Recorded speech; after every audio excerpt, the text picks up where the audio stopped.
me, you avoid, and my neighbors are driving me insane.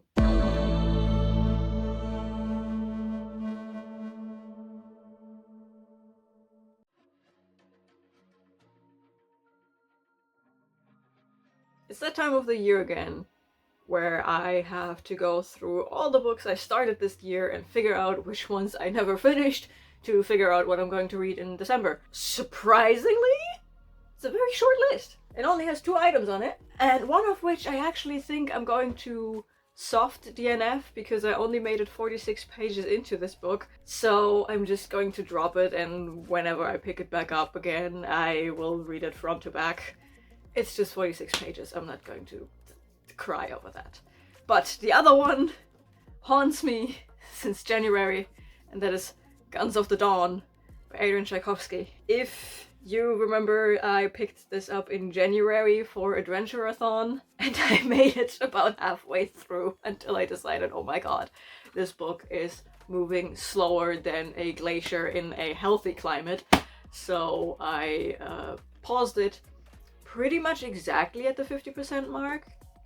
This is like somewhere between 42 and 50% where I stopped it on page 301 out of 657 and like a sentence. Since not much happened in this book, I actually still remember what happened in the book. We follow a character named Emily, and she is not upper class society, but she's more than middle class society. She's like a lower ranged royal, and this country is at war with another country for no particular reason other than big men want to go to war. But this war keeps going instead of being done in a month, 2 months, 6 months, a year, 2 years, and the country is suffering. And they are also losing people on the front lines without being able to push new people into said front lines. So we are now at the point where royals are conscripted, and Emily has a little Mulan situation going on when it is now also allowed to conscript women. And Emily, being the one person in her family that isn't too tied down with husband, children, prospects, whatever, decides, yeah, I'm gonna be the one going to war for my family, and she does so. And we follow her to the front line. And that is basically everything that happens. She meets a guy who turns out to be a new wizard in the beginning of the book, and then she meets him again on the battlefield, and she has a little budding relationship with an asshole in the town she lives in, and now she has like the relationship with that guy, but that guy's staying home, and she's also developing a relationship with that wizard guy. But overall, we focus on everything that is not interesting in a story about war. We had a big emphasis on the pain and suffering of those left behind, where we have like agricultural issues and just families being ripped apart, stuff like that. And now we are focusing on the slow life at camp between battles, where you're just sitting in your tent waiting for the next shoe to drop, and then you're being sent out into the battlefield. In this case, it's even worse because it's a swamp, so they have to trudge through the swamp, and they can't see shit, and they can't really run, and they never know if the next bullet is going to hit them. So it's doing a really good job at showing how grim war is. Problem being, the pacing is incredibly slow, and therefore this book is incredibly boring at times. So I suffered through the first 50% in the first month of the year, and I will suffer through the last half of the book in the last month of the year. I will finish this. I am determined to finish this book before the end of the year. I am determined. And that is technically everything I have to read, following my own rules. Now, there are some other additions to this tiny bit of TBR greatness, and that is Malice by Gwynne for the Catch-Up Book Club. If you have seen my last TBR for November, this one was mentioned already because the Catch-Up Book Club reads very thick books and they read them over the course of 2 months. So December will be the second month where we read Malice, and the live show discussing this book is happening early January at some point. In this book, we follow multiple characters. I believe the main-ish ish character is a young boy who turns out to be the chosen one, just that we don't know what side has chosen him. Is it the good guys? Is it the bad guys? Who knows? And we are at the point in history where we need to call upon the chosen one, and a bunch of people around him shift things into place for him to take up that mantle, and also a bunch of things shift into place that make him becoming the chosen one actually necessary. Because both the light and the dark side have a chosen one, and they both choose now. So they have to battle it out at one point, and things are starting to shift in this one. I recently read a John Gwynne, and I remembered this one. I already read the German version of this one, but it's been a while, so I decided to reread this. But I remember this one being just as slow as Shadow of the Gods, which is setting up another trilogy. This is pure setup. I remember this being pure setup for all the characters to push them where they need to go.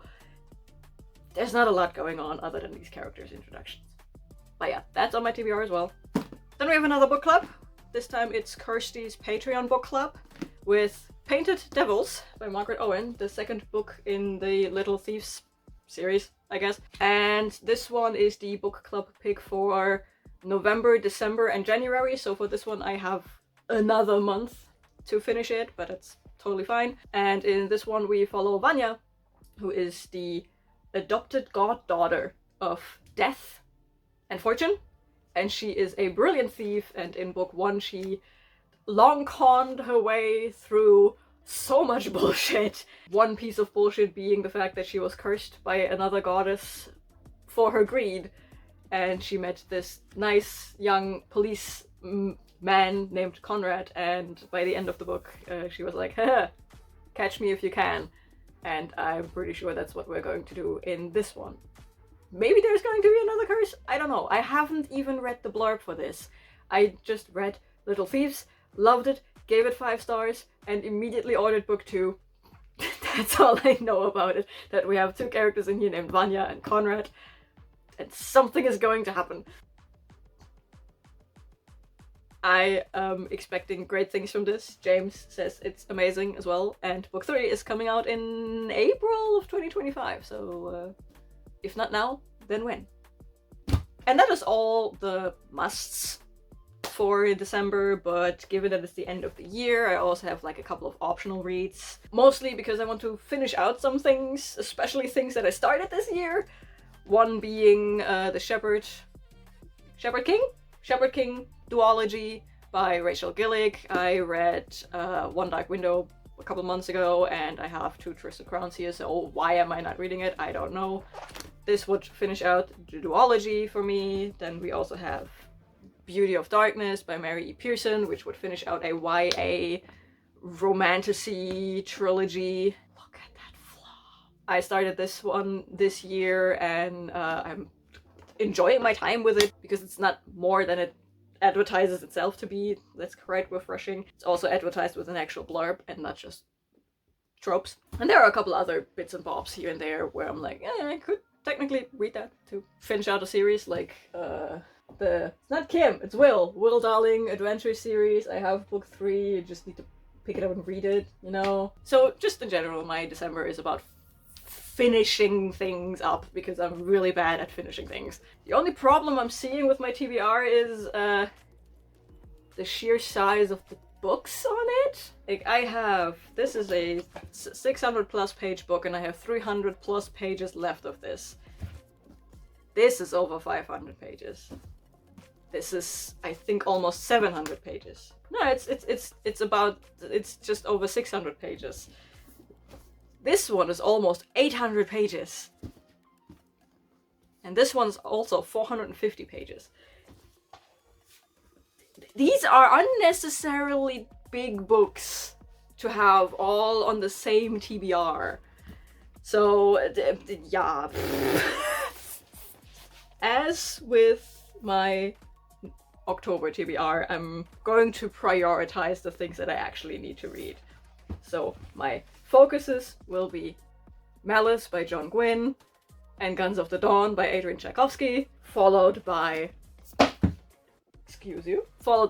Painted Devils by Margaret Owen, and everything else is an addition, it's bonus, we take it, but we're not mad if we're not getting it. Cool. And that is my actually pretty cute, handable December TBR. Actually pretty proud of myself for showing some restraint. I say that as someone who is playing with the thought of reading one of the way too many Christmas monster smut romances I have on my Kindle. If you made it this far into the video, leave something festive. Not everyone is celebrating Christmas. Leave something festive or ice cold in the comments, and I see you in the next video. Bye!